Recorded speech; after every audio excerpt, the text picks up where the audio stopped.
Hallo julle, ek is Jaco Kreer van Soortvee, saam met my is Craig Leroux van Vleis Sentraal. Ons is vandag hier so by die Bosveld Huguenotgroep veiling hier op Warmbad. Craig, goeie veiling gewees. Wat is jou opinie oor vandag? Jaco, ja, baie dankie. Ek dink vandag was 'n besonderse mooi veiling. Ek dink die teelers is baie gelukkig. Die Bosveld Huguenotgroep het baie goed gedoen op hulle diere.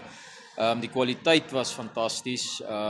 Van die bulle het hulle self verkoop. Ek bedoel, die gemiddeld op die bulle vir die dag was 83.000. Ek dink die hoogste bul was 165.000. So nee, die manne wat die bulle gesoek het hulle bulle gekry.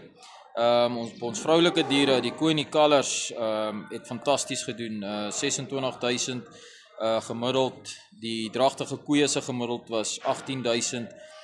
Die dragtige verse was amper 20.000 en dan het ons oop verse gehad hier teen die einde van die veiling wat amper, ek dink hier by 13.000 gemiddeld gegaan het.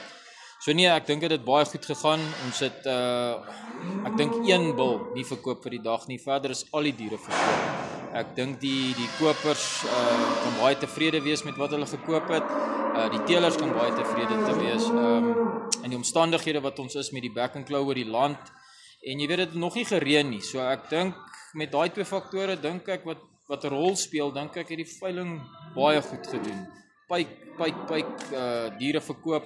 En ja, te dank aan julle ook met die aanlyn botte. Daar was 'n hele paar aanlyn botte wat ons gehad. Ek dink daar was 'n aanlyn bil vir 100.000. 100.000. 100.000, so dankie aan die kopers, dankie aan Soortvee wat julle ook gebring het. En ja, ek dink almal kan baie tevrede wees. Nee, baie dankie Craig. Dit was altyd lekker om saam met julle te werk. Baie dankie, Jaco. Vir die aanlyn mense, onthou, gaan kyk op ons Soortvee app en moenie jou veiling mis nie. Sien julle volgende keer.